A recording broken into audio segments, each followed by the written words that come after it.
Welcome back to the Better Men, Better Ball Player podcast. I'm your host, Trey Cobb. I want to thank you for joining us on our 131st episode of the podcast, where we get a chance to talk to Anthony Renz, new head coach at Concordia College and assistant coach with the Major League Baseball Partner League, the Fargo Moorhead Redhawks. Coach Renz, got to know Coach Renz when he was an assistant coach at Shippensburg under Matt Jones, and his time there at Shippensburg through the 2016, 2017, 18, the regional in 2017, as well as PSAC tournament in 18. During his time, he had 4 guys that played pro ball during that time when he was at Ship. From there, he went over to Minnesota, where he was the bench coach and hitting coach at Fargo Moorhead. Been there since getting into the American Association Conference. They've won their first American Association championship. And with coming off a great season at Concordia, where he was the assistant coach, hitting coach, they set a record for most hits in 2022. In 2023, excuse me, this season here. Most conference players they've ever had in program history. And in 2022, he was actually the acting head coach as the head coach came in some health problems. And during that time, they made the conference tournament. And in 2023, they built on that, making the conference tournament and winning, I believe, their first game in the conference tournament. So been there since 2018, and he is now getting ready to take over the program at Concordia, which we will touch base about. We talked about and got into many other details about not necessarily just his program, about how he's able to manage, also with his Major League Partner League, which you kind of find out that is independent baseball, Indy baseball, is what it used to be called, but Major League Baseball has done a great job of rebranding that. Sounds great as the Partner League. Yeah, but we touched base about how he's able to balance those things and what he's able to do, and kind of still build the program that they're building at Concordia. As you can see that they're getting better in the more time that he is there, and now that it's going to be his own. It's going to be his own program, and how they're going to be able to do those things, and what he's doing in the community there, and the interesting, unique place that he is. And here he is, his first full-time job. We get to talk about that, and the realities of that's college baseball and being a coach, where he's now 30 years old and got his first full-time job. We just talked about that, and I just had a great conversation and get all the way down to this 2-strike approach we got to talk about, and just really the things he's trying to do to fulfill his vision for his new program. So just really want to thank him for a great conversation. We haven't touched base in a while, but man, we just felt like we had just got done talking yesterday. Also want to thank our sponsors, Netting Professionals. Netting Professionals are improving programs one facility at a time. Netting Pros specialize in the design, fabrication, installation of custom netting for backstops, batting cages, dugouts, scoreboards, BB screen, and ball carts. They also design and install digital graphic wall padding, windscreen, turf protectors, dugout benches, dugout cubbies, and more. Netting Pros continue to provide quality products and services to many recreation, high school, and college fields, facilities, and stadiums throughout the country. Contact them today at 844-620-2707 or info@nettingpros.com. Visit them online at www.nettingpros.com or check out Netting Pros on Twitter, Instagram, Facebook, and LinkedIn for all the latest products and projects. So big shout out to those guys. Thank you to Anthony Renz. Here he is. Enjoy it. It's a great conversation. Head coach at Concordia College, Anthony Renz.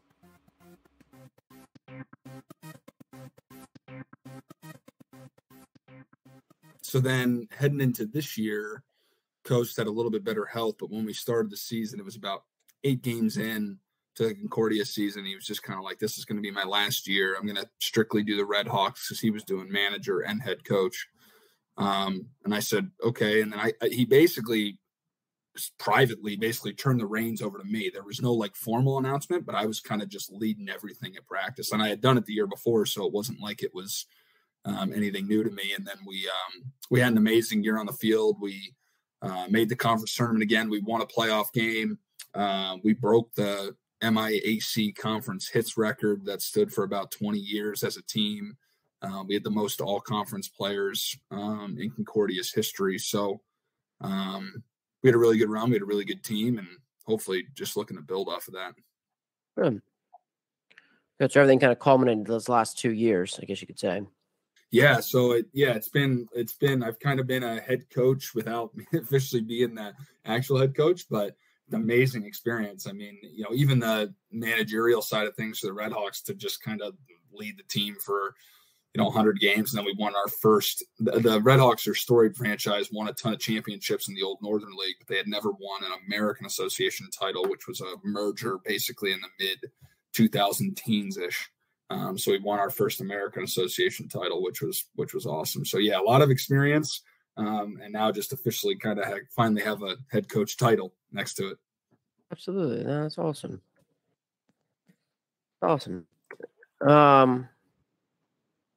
How and then I guess my one of my things is just thinking about this, and like as you're, and as I was researching and going through, just your like where you're at and your bio and like doing the Redhawks as well as doing a college program, like just how you're able to manage all those things, man. Like able to bounce back and forth. Yeah, I mean, it's baseball 24/7, which I'll never complain about. And, I would say luckily the recruiting kind of things, especially I would say Division III level has, a lot of differences between that and the Division I level, even the Division II. But the way video is readily available from the scouting services that are out there, we can get our hands on with the amount of videos kids send us.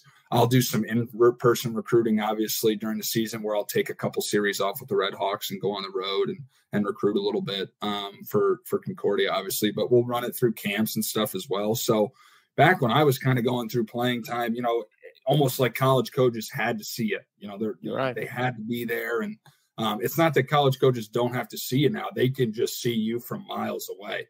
The powerful tool of Twitter is unbelievable between the uncommitted accounts that you just see and the connections that you make. It's amazing, even in my short time as officially the head coach, the amount of referrals I've gotten from just connections that I've made over the years and the stuff I see on Twitter. I mean, the recruiting world is literally at your fingertips, where that wasn't the case, obviously, when I was going through it. So it's busy, but it's manageable, especially now. It's just back to being the assistant at the Redhawks, being the manager and the head coach like Chris was.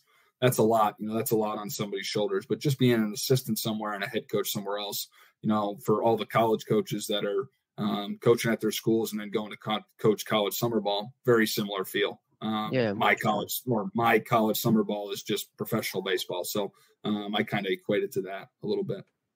Yeah, I was just thinking, because I was even thinking like just this year, like how you're acquiring. I mean, I guess the GM acquires a lot of the players. You guys don't have much of that involved, right? How much involved are you in that? Basically, it's basically we're one of the few probably partner league teams that's kind of run a certain way where we actually have like a Theo Epstein type character that goes out and gets our players. But it's a conversation between me and him and Chris himself. And we kind of build the roster from there. But again, that's all connections to agents sending us stuff. Chris with his connections through Major League Baseball and stuff, the amount of referrals he gets. So, as most baseball coaches know, it's it's one big family. At one point, once you know somebody, they're willing to help you out, which just makes the community even probably the most connected group out there, in my opinion. It's an amazing group of people. Now, is where the Redhawks and Concordia, you guys play at the same facility? No, so actually the Redhawks play at Newman Outdoor Field, which is where North Dakota State baseball actually plays. So it's the same stadium that they play in. And then Concordia, we have our own field. We actually just did a big project where we got a brand new grandstand, brand new dugouts, brand new scoreboard. That was phase 1. Phase 2 is to turf the whole field. So we got a pretty nice yard at Concordia. And one of the reasons why the job was so attractive to me is, 1, we were talented. And 2, we, have the facilities to be really good in this area. Yeah, I mean, I was just thinking, just again, sheer logistics, like trying to manage it all, going back and forth to different facilities and things like that, which is, again, just another, challenge that you would be facing trying to do right. Both of those worlds. And luckily, like, it's hard for people to understand, but like Fargo Moorhead, it's literally a river that separates us. I mean, I can be in Fargo in 5 minutes. I can throw a rock basically over there. So when I tell people I live in Minnesota and then I'm doing the Redhawks, they're like, wow, where's the difference? But it's like, no, it's basically everybody kind of considers it the Fargo Moorhead area.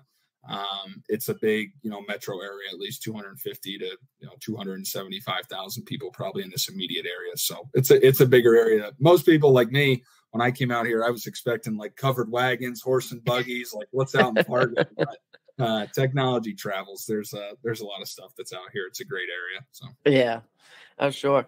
Like, how has it been? Like, I mean, like most of your roots were, East Coast, Pennsylvania, coming out to the Midwest, like from a recruiting standpoint and trying to get into, like you said, those connections. How are you able to grow those? Like, what was something that you did to help grow your connections to get kids to come to Concordia?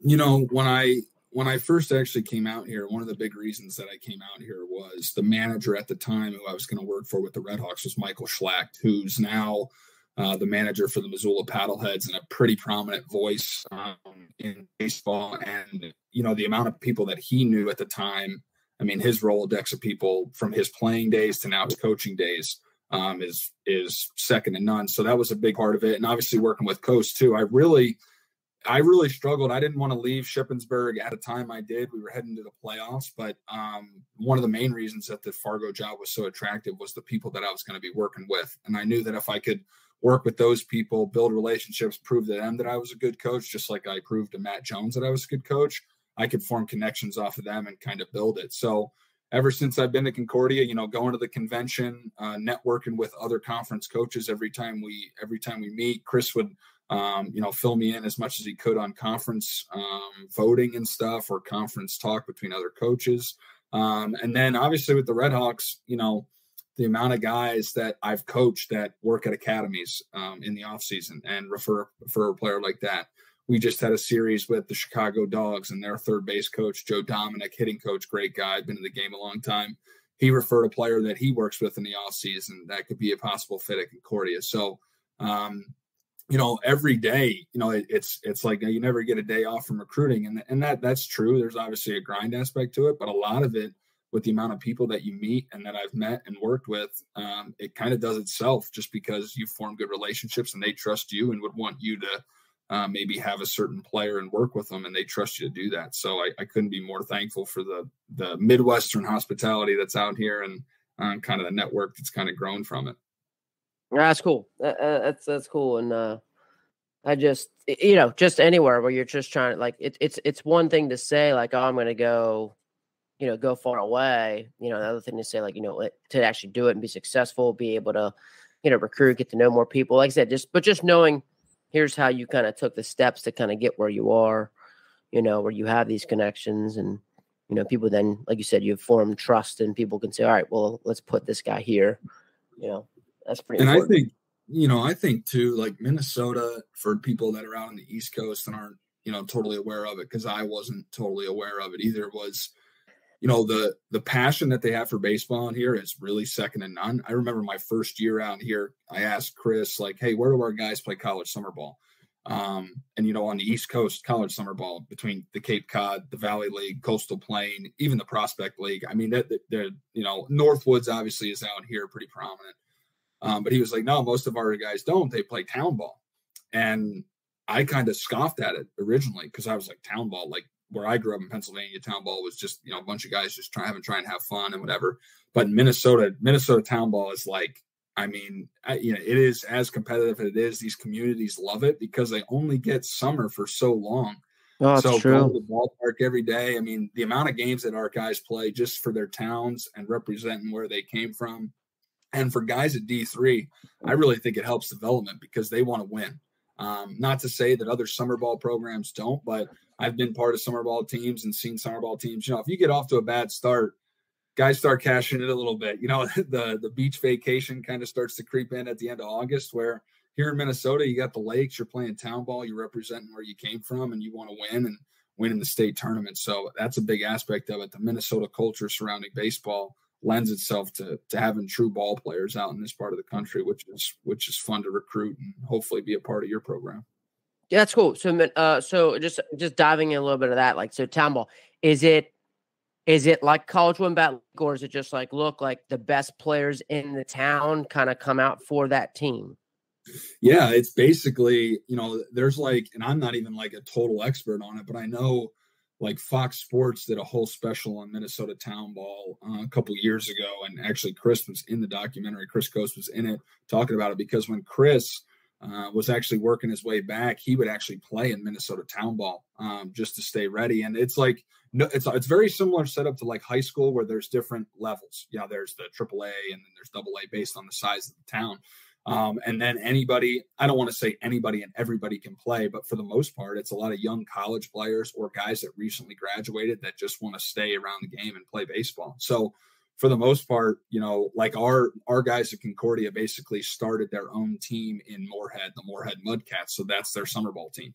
Okay. And they're playing, they travel across the state and play different teams. So some are like the Moorhead Mudcats are very college based. Other teams have older guys that have either played pro ball and still just want to play and have some fun with it. But it's a pretty competitive environment and, something that I had to adjust to because I was so used to placing guys in summer ball, like, hey, you got to go play, you got to do this. But the town ball option is so good, especially for guys at our level. It really works out for everybody involved. So is essentially like where you can kind of keep your team together in the summer? Yeah, I mean, for the most part, it's guys that we, obviously in Moorhead, we have several guys that are from Moorhead on our team.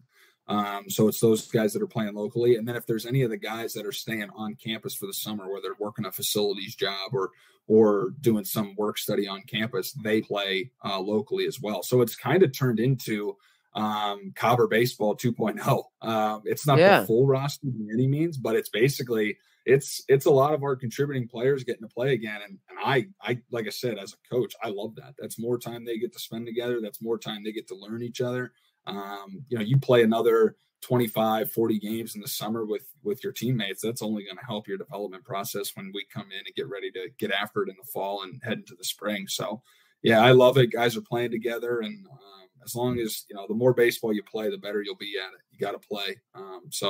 I'm always telling them to play as much as they possibly can.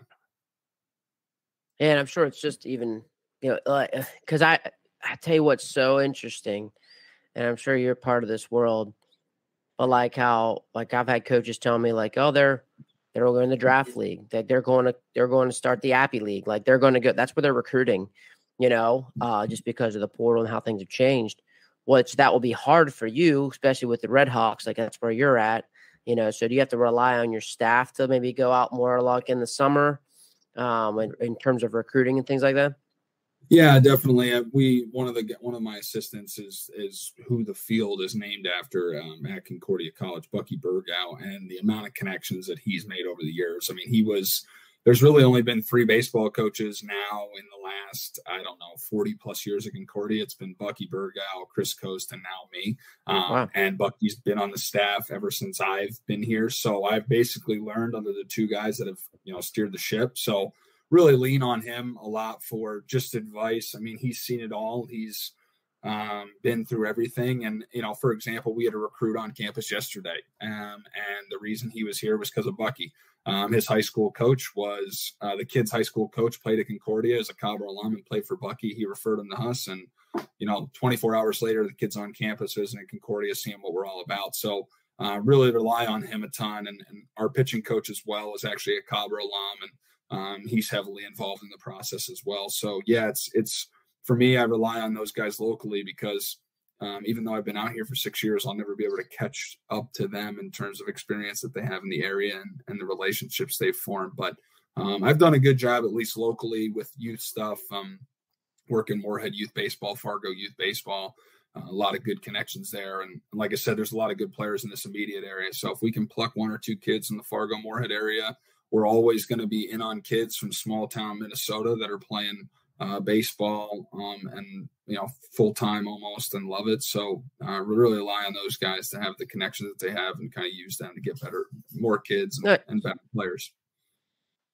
And when you talk about working youth baseball, you talking like you'll do clinics or camps or things like that, or you just talking about recruiting wise into like the youth? No. So, I mean, full disclosure, I mean, this is my first full-time job in baseball. I remember when Jonesy brought me on at Shippensburg, he told me about his grind and what he had to do in order to do it. And I thought, I won't do that. I'll get my master's after Shippensburg and I'll hop right into this thing, a full-time job, benefits. And here I am at 30 years old, finally getting my first full-time job. But I think the grind makes you better. You got to embrace the grind. And I wouldn't change anything for it. So part of that grind, I was an assistant at Concordia, small stipend pay. Redhawks isn't a full-time position by any means. That's basically you get paid in season.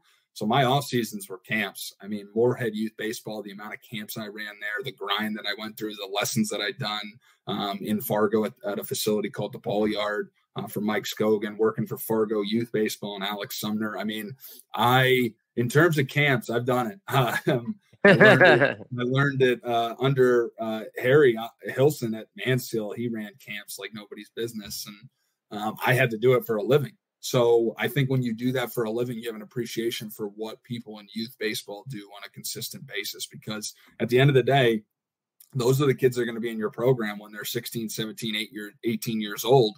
And, for me, I really cherish my time in youth baseball and use those connections all the time to kind of, even now get Concordia's brand out there, because it's obviously out there in the immediate area, and the connections I have in youth baseball should lend itself to, hopefully getting players in the future from those programs. Mm-hmm. I just love it. The grind definitely makes you better, Yeah, for sure. Like, how much, like, especially just with your community, I'm just thinking if it goes hand in hand, like, is Concordia in the community? Is that something that's part of your program or something you foresee in the future that you want to do? Yeah, no, absolutely. We're kind of already pretty prominent. Our field, pretty much every night of the summer so far, I can walk to the field and get there in about 10 minutes. Awesome. It's a dog walk away. So I'm always around it. And every night that I, take the dog for a walk, there's games being played on our field by youth teams around the area, which is not only awesome for the youth teams to get out there, but amazing recruiting tool for us, especially now with the new project underway and phase 1 completed. So, we're out there in Moorhead. People know us. The two kids, there's 2 former players that I coached at Concordia that are basically the head coach and the assistant coach for the Moorhead Legion team now, which has a storied history, the Moorhead Blues. 2 former players are doing that. So, if there's baseball in the Moorhead area, odds are a Cobber is involved one way or the other, which I don't think anybody would want to have it any other way. Oh, like it. That's cool. I was just wondering, like, so as you taking on this new role, right? Like, you're now, head coach, first full-time job. Like, what's the vision? How much of what you've done at other places, has really, like, going to help you define what you want to do at Concordia? Yeah, for me, I just really want to build off of the last 2 years of momentum that we kind of have built, and the players have built, and I make sure the players understand that it's their program. Every coach, every head coach, every assistant, you're quote unquote running the program, but I really believe that the best programs in all of college baseball and just sports in general are player driven. The coaches hopefully can put the guardrails up and put them in the right direction, but the players, I jokingly say to a lot of people, players win games, coaches lose them.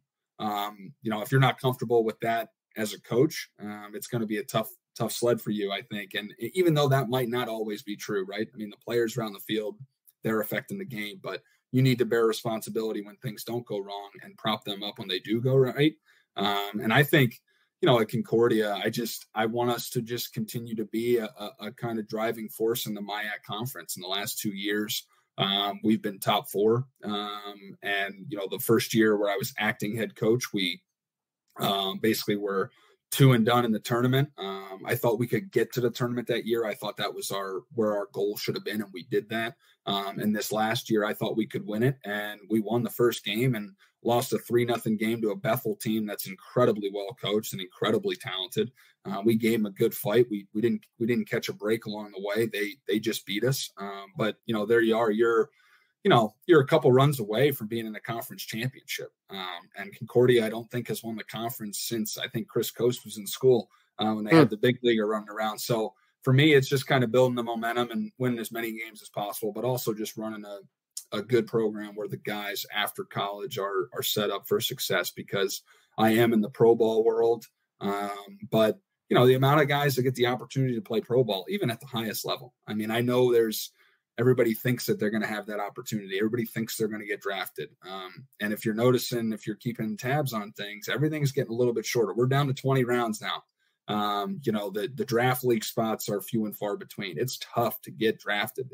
They're making it to a point where maybe independent ball or partner league baseball is your avenue. But even for guys like at our level, they're going to be professionals in a lot of different other areas than baseball. So for me, it's for 4 years while someone's on campus at Concordia, especially a baseball player, I want them every 4 years to feel like, they're involved in the World Series, because at the end of the day, it really is for them. Because when baseball ends, there's a lot of tears at the end of the day because they know they might have played their final game. And hopefully we're just a small bright spot along that journey throughout their college career. And what are some things that you feel like are enhancing that experience? Yeah, I think just the way how our togetherness is, second to none. I mean, we really have just a close-knit group, and it coincides with what we talked about earlier with the town ball team. Obviously, guys playing more and more together, but the baseball team, when we break down our huddles, it's Cobber baseball family. And there's been some, up and downs with the program. There was a student, Eli Johnson, before I got there, who lost his life to suicide. And I think that really helped the program come together in that aspect of it. And that's why Cobber baseball has that family tradition tied to it. It's a rich history. And I think the way our guys just work together, want to win together, but also I tell them all the time, not only do we want to win together, but you want to be with a group of guys that you can lose with too. If you go to bed at night and you lost a game and it's a tough one, you lose to Bethel in the conference tournament, you shouldn't lose any sleep over with the guys that are around you, because every guy that was out on that field and in that dugout was pulling 100% from the first pitch to the last out. So that togetherness has really been second to none. It's just something hoping I just continue to kind of drive the vehicle for a little bit and take the reins from Coast and Bucky and build off of that in future years. What are some ways that you feel like you could do that? If a coach wants to get more together with their team, they want to be more connected. What were ways to do that? Yeah, I think as much as, with college, even if it's high school level college, the amount of stuff that you can do outside of baseball oftentimes is way more important than what you do on the field. There's an aspect of grind in college baseball. You're coming to practice every day. You're working hard. You're in the weight room. It's not easy.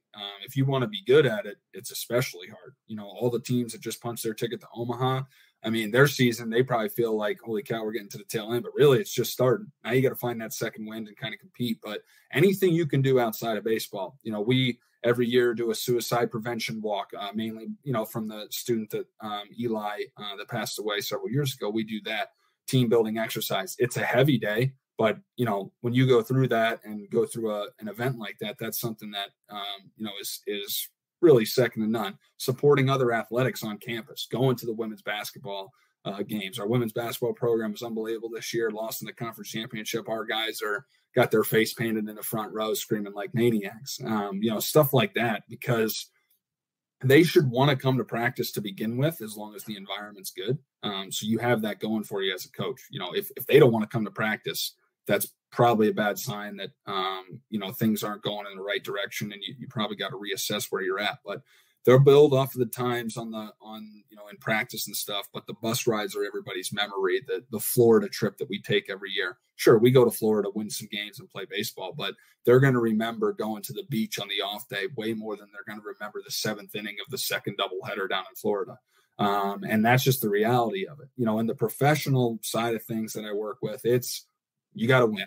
Like every night we got to win this game, and winning and losing dictates everything.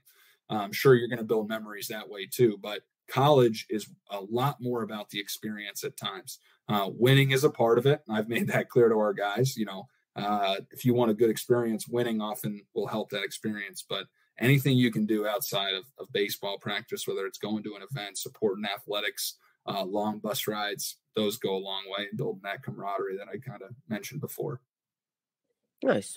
Yeah, I just was couldn't agree more, honestly, even just with the experience. And I loved like your caveat of like kids should want to come to practice as long as the environment is good, and you've created that environment, which is, I could tell something that, it's important to you, if you wouldn't have gave that caveat, so like thinking about how are you creating that environment, like just that kids want to come to practice. Yeah, for practice for us, especially, and I'm speaking for most people in the Midwest here, we're not getting outside until Florida.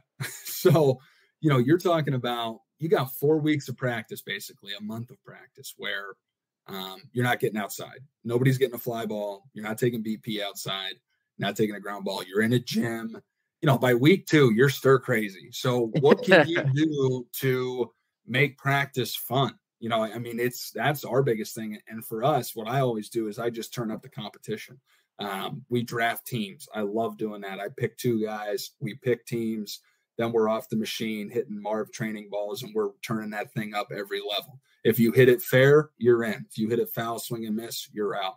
And that environment is way more beneficial. Sure, there's a development side of it. I want them to, sometimes fail at practice. You need to fail. It doesn't mean practice needs to be a grind to a point where you're failing every day. We fail enough on the field. I think sometimes we got a little crazy at that in baseball where it was like, hey, we got to come to practice and we got to fail. It's like, I don't know. I think if we take, 10 fungos today and we catch them all, that's pretty good too. Like we can have success. So I think, that environment of, especially in a gym atmosphere, coming to practice, doing rundowns in the gym and telling the base runners, you're not allowed to don't let anybody tag you. Try to keep it as crazy as you can and have that fun element because that's a part of it too. Most of the time we're going to be serious and, we're trying to focus on getting better, but we're also going to have that balance of let's have a little bit of fun today. Let's let our hair down and do some different things to keep the guys' energy up throughout that time, at least for us in the gym. So like how creative, how have you, because you mentioned a couple things with rundown, but like how creative have you gotten in the gym? Yeah. So, the one thing we've done, and we've kind of always done it is like conditioning, like at the end of the day, we'll condition. And what our guys will do is they'll just play like a game of like ultimate Frisbee. So like, maybe 2 days in a row, they'll do their conditioning, do some sprint work, do a run around the track, like a cobber run is what we call it, where the guy in the back leads to the front and everybody kind of tails in. But then one day they just get the football out or get the ultimate Frisbee out, and conditioning is just, 10-on-10 ultimate Frisbee, which for baseball guys, especially my pitchers, I got pitchers, they think they're like multi-sport athletes. Like I can hit, I can do this. Just play ultimate Frisbee, have some fun with it. And then, like I said, on the baseball side of things, most of the time it involves competition. It involves separating the guys into groups and having that competitive atmosphere, and they have fun with it, trash talk. That's what makes it fun. They enjoy that. And I think that, like I said, sure, it helps development because you're putting that competitive juices to work, but it helps your morale way more than that.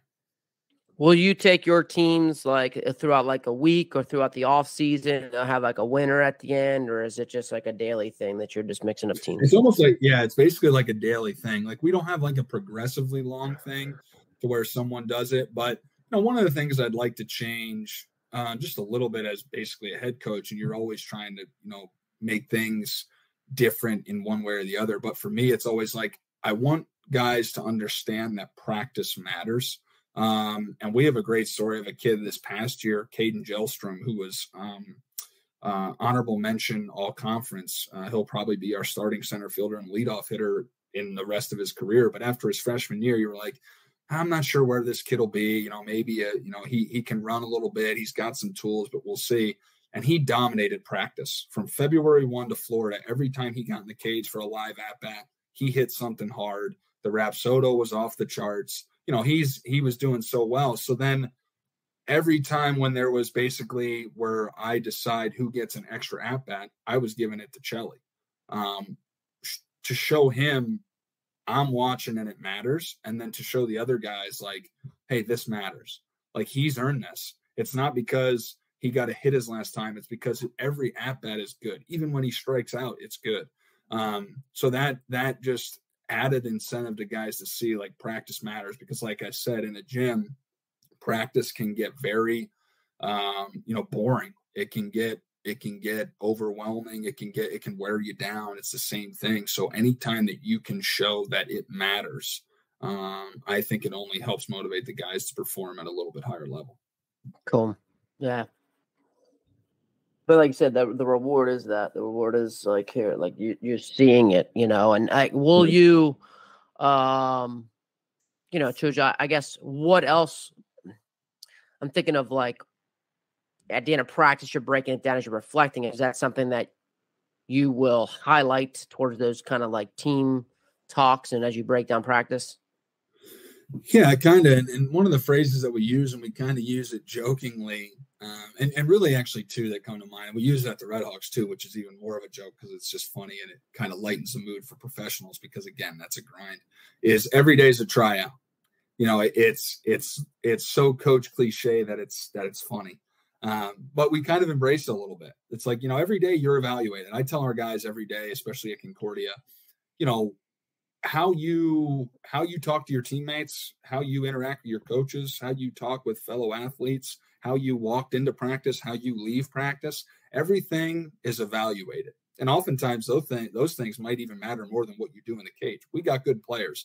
If we take 10 rounds of BP that day, our players are going to look good in 9 out of 10 rounds. So everybody's the same. But how else did you operate throughout the day, between your interactions with your teammates, between your work ethic? Did you jog from infield station to the batting cage, or just slowly walk and not have any sense of urgency? It doesn't mean you got to be running around with your hair on fire all the time, but everything you do matters. And we preach that. And then one of my favorite sayings that I picked up with the Redhawks, we had a pitcher that I use in both Concordia and the Redhawks. We had a pitcher, Matt Tomshaw, pitched AAA for a lot of years. He was our best pitcher in 2021. But he had a phrase where in 2020 we were, it was a COVID season, shortened season, so we were releasing guys trying to find the right thing. And if guys were a couple guys got released and they were good clubhouse guys, but there was no performance aspect to it. And obviously in professional baseball, there's a performance aspect for it. And Tom Shaw just said in the dugout to me one day, "You got to perform." And it kind of just stuck with me. And that's something I try to tell our college guys too, is, you can earn an opportunity, but you do in fact have to perform. You have to play hard. But if you're not playing hard, I already have doubts about you. You got to play good too. Like that is part of it. And that pressure, hopefully is embraced by the athlete, and your best players often do embrace that. But at the end of the day, we have to perform. You have to be good. We're not trying to lose games. We're trying to win them. So if that performance slips, hopefully someone else's opportunity arises and that person takes advantage of that. And that's all you can ask for as a coach, is that if somebody does fail, hopefully there's another guy that's ready to kind of compete right after him and he can take the reins. And then at the end of the day, maybe that guy that struggled initially bounces back after seeing what happened to the guy behind him. And we had that happen several times at Concordia, where a senior lost his spot a little bit, then he got another opportunity and he hit 400 the rest of the way. That's what makes coaching awesome and makes you proud, because then all the guys are ready to contribute whenever their number's called. So like, and then part of this, it sounds like practicing, developing those kind of things, is important. Do you, I was just thinking, like, how you make practice even more competitive? Like you said, you just try to compete more. Do you bring that out? Do you bring that into your practices, like when you get outside? Yeah, definitely. I mean, the competitive atmosphere never kind of changes. We're always doing, for college, there's a lot of live AB simulated at-bats. So we're always doing that inter-squad stuff. Like every other team in the country, we're doing a World Series type thing in the fall where we got an inter-squad, we got a maroon and gold team, so stuff like that. But that's just playing the game. But then from the offensive side of things, in the cage, I call it elimination, is the game that I talked about where you hit it fair, you're in, you hit it foul, swing and miss, you're out. You only get one pitch. I love that. I've done that with youth kids. They love that. So yeah, just stuff like that. And for pitchers, we'll kind of chart things and be like, hey, let's make sure that we're throwing this percentage of strikes. And if you're not, then you're down on the list and maybe you have 10 push-ups and the guy next to you has got 9. Small things. It doesn't have to be, anything crazy or extreme, but I think if you create competition with their particular skill set in mind, I think that's how they develop. If you just tell guys, hey, the hardest hit ball wins, well, there's no real presence. They're taking a big swing that doesn't translate to the game. I want them to focus on what their skill set is and then use that in competition. And then the last thing I've always done too is reward. I did this my first year at Concordia, reward BP. So like there was the Dinger Club. If a guy hit a home run, you got a bonus round at the end of the day. So any guy that put one over the fence at the end, I would call in the Dinger Club. They come in and they take an extra round of BP on the field. And then we kind of have a little bit of a home run derby at the end. So, and sometimes I won't even tell them that we're doing it. I'll just kind of keep track as I'm watching behind the cage or throwing BP, like, okay, he hit one. And then I'll yell, anybody who hit a homer, come back. So that way all the guys that are out in the field can try to hit homers the next day they come out here. So that's another way to kind of have fun with it. That's cool.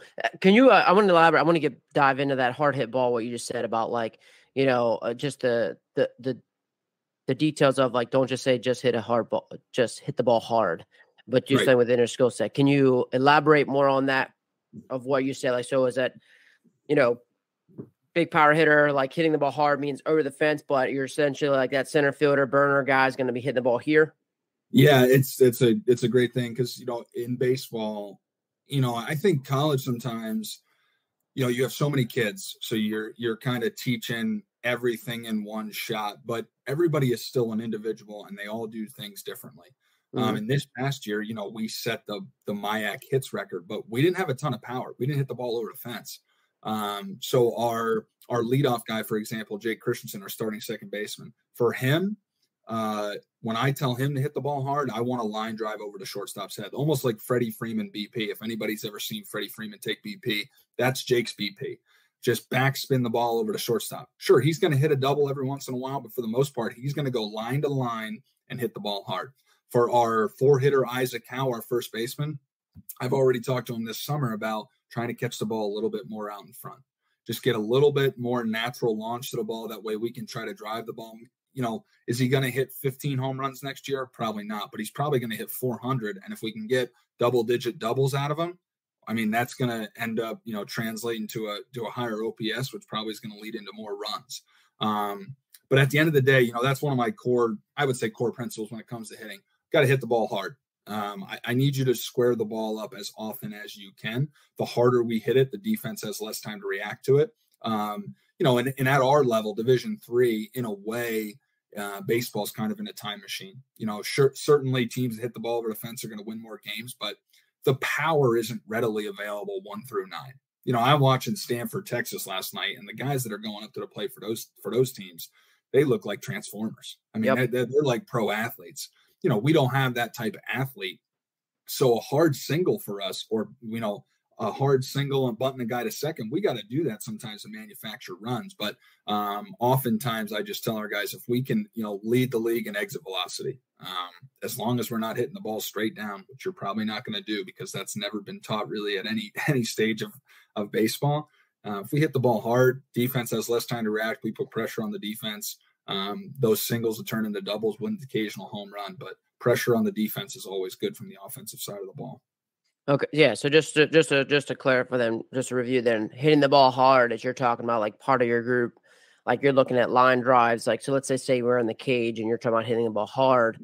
One group is like essentially trying to hit the ball off the L screen. The other one's trying to basically hit the one a little bit above the L screen.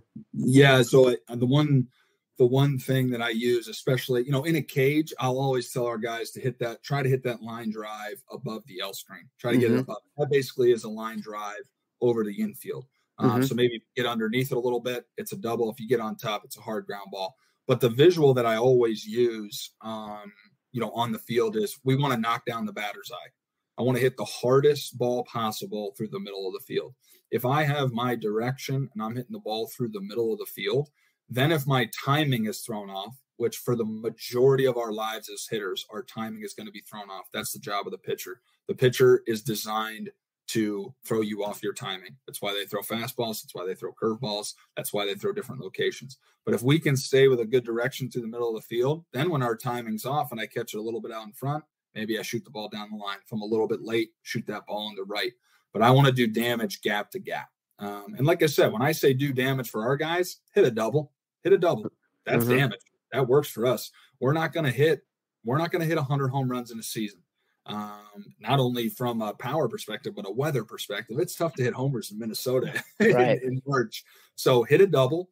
If we catch it good, it's a homer. But if we lead the country in doubles, sign me up. I would sign that paper right now if you gave it to me. So stay through the middle of the field, knock down the batter's eye, and drive that ball right back up the middle. Cool. Yeah. Love it. Yeah, just like I said, I love this year. Like again, the individual approach, like you talked about, I really like that. And then because hitting the ball hard, we hear that a lot. And it is like to be more specific with certain guys. Will you actually group guys so within your BP sessions? Will you actually group guys based on their skill set?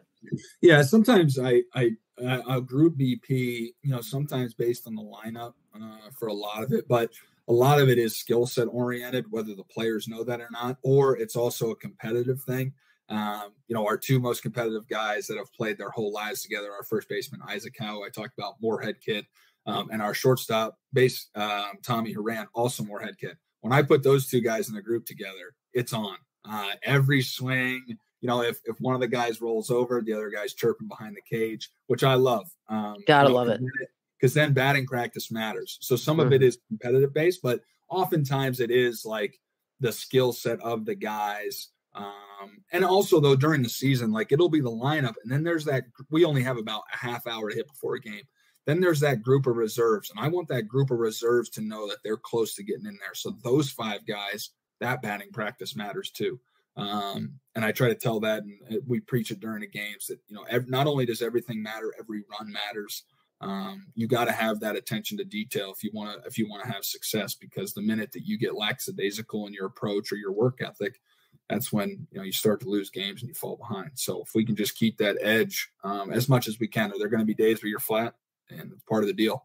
You're not, I think a lot of times, we forget, if you play your best baseball, if you play a clean game at 100% efficiency, you should win that game every day. But you're not going to have the 100% efficiency game every single day.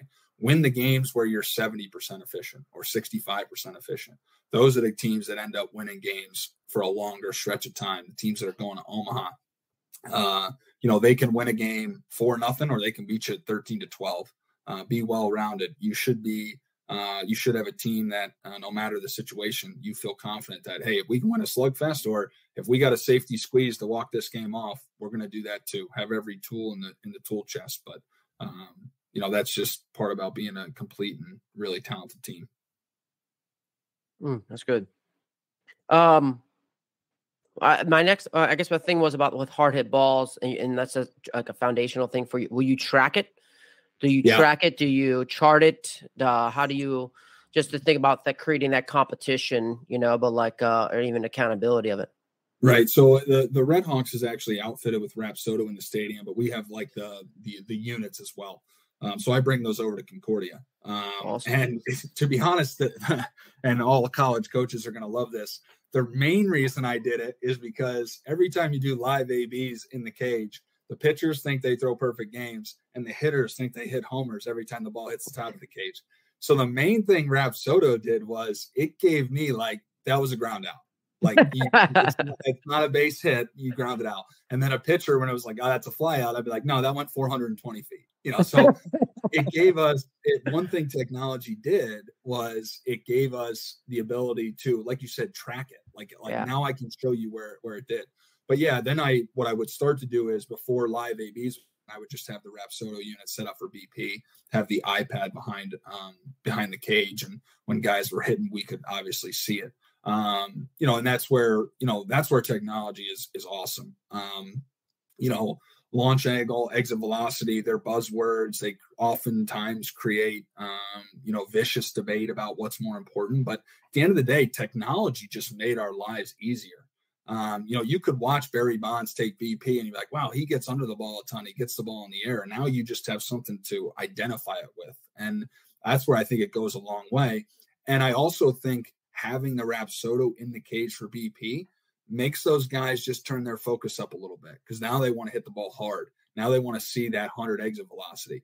Whereas if they're just taking monotonous BP over and over again, you kind of lose your edge. You lose that, what I talked about earlier. You're just taking swings to take swings rather than having that focused effort and focused aggression behind it. So I love those things. The Rapsodo, no different from pitching and a radar gun to show guys, hey, this is what you're throwing. I need you to throw this. I mean, everybody's chasing velocity and even exit velocity for that matter. So we do track it. And like I said, mainly it provided clarity for the guys that thought they were Nolan Ryan on the mound and thought they were Shohei Ohtani in the dish. So that's the one thing I loved about it. So I try to use that as much as we can.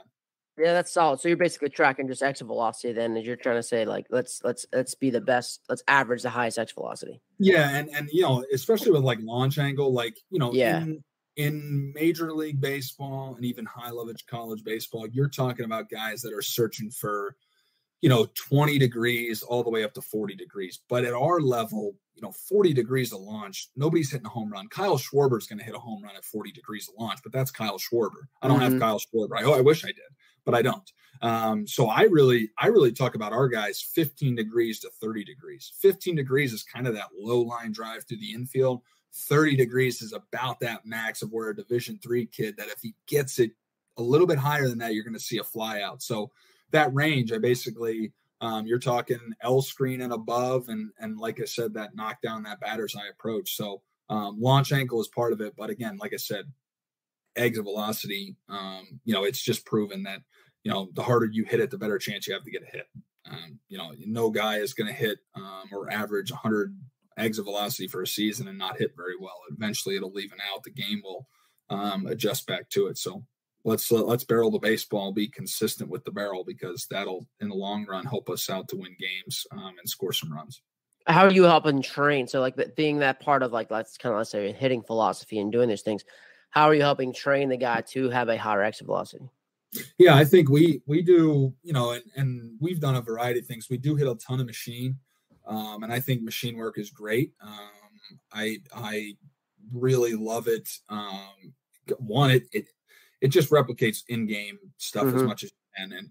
And every day the machine will change. There'll be days where I want them to really dominate it. I want them to feel good when they leave the cage. And then there's going to be days where I want them to kind of realize, okay, now I got to turn it up a little bit. Even so with breaking ball work, like, so much of breaking ball work to me is training yourself to hit the bad breaking ball. We don't want to hit the good breaking ball. Like if Justin Verlander throws a good curveball, we're not going to hit it no matter what. So why are we going to train to hit that one? I want to hit the one where he gets under it a little bit and now it's over the zone. So when we do breaking ball work, sure, there's times where I got it set up on a nasty slider and I want him to compete. But then there's times where I got it on the hanging breaking ball, because at our level, if we can hit that one, I want them to be able to pull the trigger on that. And then other stuff is just like weighted bat work. Weighted bat work is just, it's easy stuff to do. It trains not only strength, but you got to have good posture to swing a heavy bat and translate that into swinging your bat. So anything that we can do to just kind of change things up. We also hit those plyo balls from drive line through front toss and stuff, which I love, because again, it forces the player to swing it like a man. Like you better get it there and you better have a strong barrel through the zone. So just minor stuff like that. It's not anything state of the art. I'm not making them stand on one leg or use one arm oftentimes or do stuff blindfolded, but it's just repetitive practice of stuff that's game related. And again, hopefully it translates. And this year for our offense, breaking the hits record, it certainly did that. We could really swing it, and we had fun doing it. That's great. Yeah. So yeah, it speaks for itself. You know what I mean? Like I said, I remember you saying that you broke the hits record and all, and do you feel, just a testament to just being able to consistently, because let's talk about that too. So like you talk about consistently getting the barrel on the ball, which is more of like barrel control, barrel accuracy. how you help training that as well? Because one guy can get in there and swing as hard as they want, try to get their exit velocity up. There's another guy that can consistently get the barrel on the ball. Yeah, sometimes like with flips, one of the drills I love to do is actually I throw like 2 baseballs. And for the most part, I actually always tell them to hit the bottom ball. So I'll flip it in a way where both balls are hopefully coming in vertically together, and the ball underneath. And I want them to work underneath the top ball and then find the barrel on the bottom one and kind of create that little bit of natural launch in their swing a little bit, if that's the phrase you want to use. They're not hitting underneath it as much, but getting underneath the ball. So the other thing we do, and we've even done it at the Redhawk level too, is like, I don't know if we even have a term to call, but like basically reward batting practice and then kick you out of the cage if you don't hit it good. So if you have a round of 4, for example, and it's just standard BP, I might tell you the only way you stay for the second pitch is if you barrel it.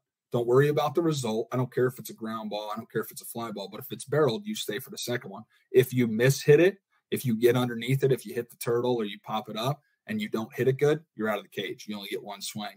And that kind of allows batting practice, which again can be monotonous.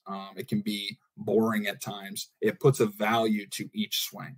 And that's what I really strive to do as kind of a hitting coach, especially at the college level, is that I want every swing to matter.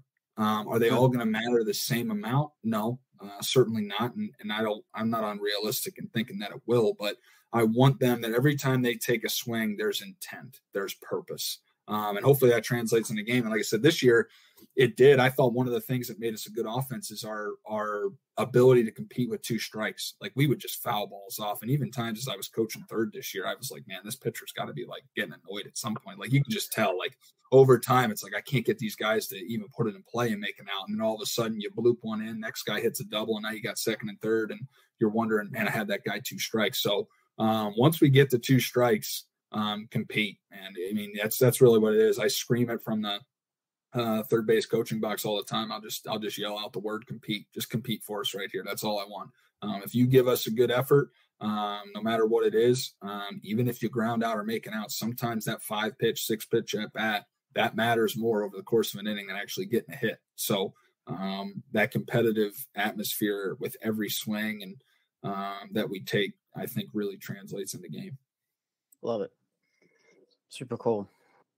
Do you, and speaking of that, with like 2-strike approach, with the 2 strikes, how do you feel like, was that something that was trained? Like, do you like, how do you train that 2-strike approach for them to be that competitive and fouling balls off of 2 strikes? Yeah, I think some of it is that BP that I was talking about, where like if they don't hit it good, they get out of the cage. So like, later on in the count, at the end of the day, when you get to 2 strikes, you're really trying to just put a good swing on something and throw the barrel at it. So if they're working on in batting practice, finding the barrel as consistently can, they should be comfortable even no matter when they get to 2 strikes. And some of that is just working that into BP and, doing 2-strike accounts or full count swings. Hey, it's 3-2 right here. Here's a hit and run. Anything you can do to kind of simulate that. I need to try to put a good swing on a pitch that maybe I don't have control of, because that's really what hitting with 2 strikes is you're at the liberty of what's being thrown. When you got the first pitch or you're ahead in the count, sometimes it starts to get predictable. 2 strikes, it's unpredictable for a hitter. That's what makes it tough. That's why everybody's batting average plummets, because the pitcher can throw whatever he wants. And with the uptick in velocity in today's game, you always got to be ready for the fastball, but guys can spin it better than ever before. So the unpredictability of a 2-strike count, that's where you got to rely on your trained habits, and hopefully your swing just allows you to be competitive. And sometimes we often say it, like some of the hardest hit balls or farthest balls you hit are with 2 strikes. Because at the end of the day, it's simplified. It's just, I got to see it, I got to hit it, and I'm not worried about anything else other than that. And simple oftentimes in our game, works a lot more efficient than anything else. Very, very good. I like even the simple things in cage. Like I said, it's just, I think the simple things that everyone does, if we can do them better, and Right. you think about the cage stuff, like you're getting 10 or 12 swings. If everybody's getting those 10 or 12 swings, what does ours look like that will, like you said, have a value on each of those swings? Yeah. How much does that change during the season for you, Coach? Go ahead. How much does that change for you, like in season? As you kind of going through this, guys are up and down, guys are moving, like how, don't get it done, you're out of the cage kind of deal. Like how does that fluctuate in the season? Yeah, some of the stuff like in season, and I really struggled with this through my playing career, is I was a guy that thought I had to swing every day.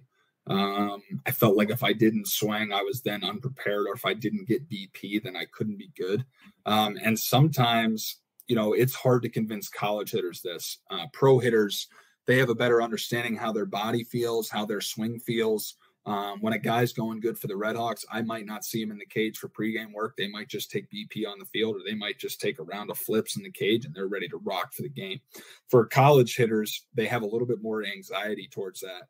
So for me, it's sometimes during a season, especially this year's team, for example, we led the league in hits and we hit a ton, but there were days we just took totally off.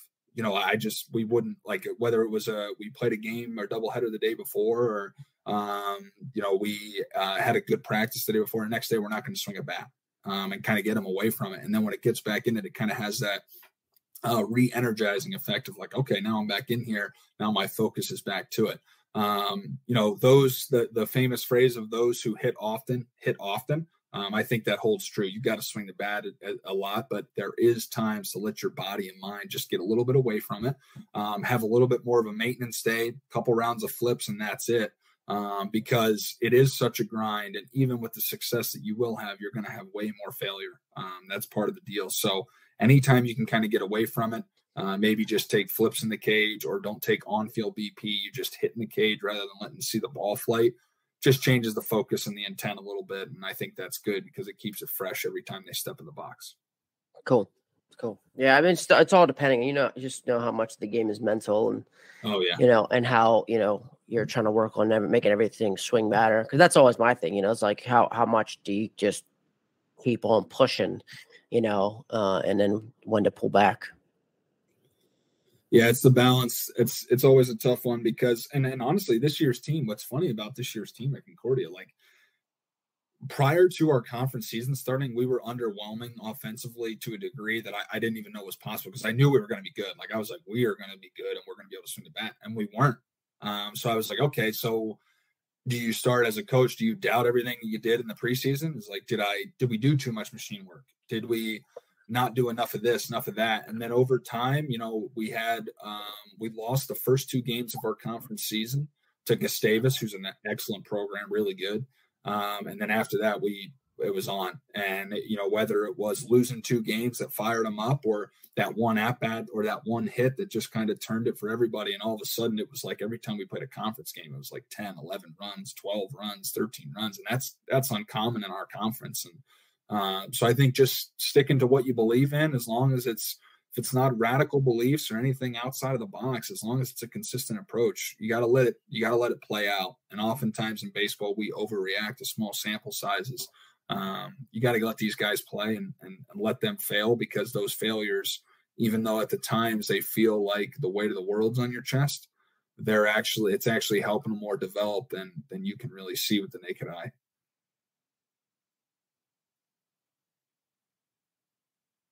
Cool. Certainly do.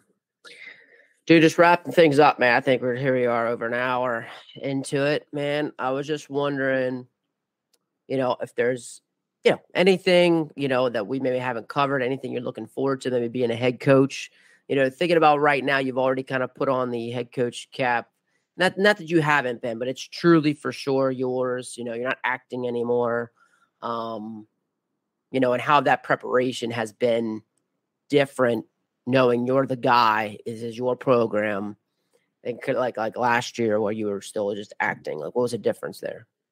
Yeah, I think you actually said it in your question, is that it's yours now. Like it's yours. And I'm sure if there's any head coaches that are listening to this, or there's any assistant coaches that want to be a head coach, that feeling of when you get the program in your hands, you get that call of like, hey, it's your job to have. is an amazing feeling, especially because of the grind aspect. Like, you work so hard. I have higher aspirations, just like anybody. You maybe you want to manage in the big leagues, or you want to be the head coach at the University of Texas, whatever the case may be, whatever your dreams are. You might not be there yet, but now you have something that's yours. Now my name's to this. The wins and losses go on my record. It's easy to win games when it's technically going on someone else's record and you're just kind of in the background. But it's nice to have something that's mine. I can put my flavor on things, my spin on things. And I think what makes me comforting in it all is that I think my guys know at Concordia that nothing's really going to change. I'm still going to be me. I'm just now the head coach. So that dynamic player relationship coach might change a little bit. As an assistant coach, you're always kind of the good cop. The players come to you and you're like, you're always propping them up. Hey, trust me, he believes in you. Head coach believes in you. Now I'm the head coach. Now there's probably going to be some of that good, bad, or a good cop, bad cop routine a little bit more often. But I think you said it. I think, just proud of the work that I put into. And even though it's a head coaching job at a D3 school in Midwestern United States, for me right now, it's Game 7 of the World Series. Mm-hmm. This is, I need to be totally in on right now. 10 years from now, if I'm somewhere else doing something else, then that becomes the World Series for me. So be where your feet are.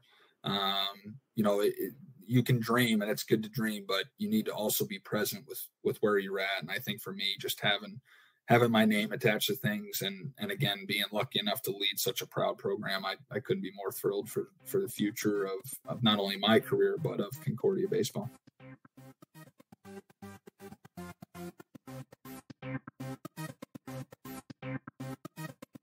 Huge shout out to Coach Renz. Just love the conversation. Just love the whole first full circle we went there, from talking about his program, balancing what he does in the summer with his with the Redhawks, as well as then going into Concordia, to starting days of what they're trying to do to fulfill the vision, and then getting down deep and diving through the details of his hitting philosophy with hitting the ball hard, his two-strike approach, how they kind of went about setting their program record for most hits.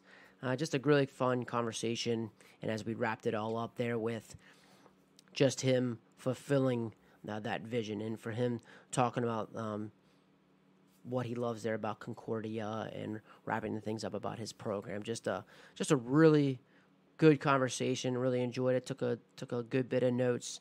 Really loved the details of hard hit balls and distinguishing between those two, and just kind of how he brings the individual out of those. I really enjoyed that, because you hear a hit, just hit the ball hard consistently, and he dives in thicker to that. I think there's definitely some things that people can take from those conversations. It's conversation about two-strike approach, as well as just him setting the standards and what they're trying to do within their program and their team. And building those things, and especially building it around the community. Love the unique thing about town ball, and talking about that, and just how I think the lesson of embracing those things that are unique around certain areas and what they're doing. And I think that is a hats off to him for adapting those things and understanding that. And when you get into a situation and trusting those things, and that was a great conversation. Love to learning more about the whole town ball and that situation there in Minnesota. So that was really cool.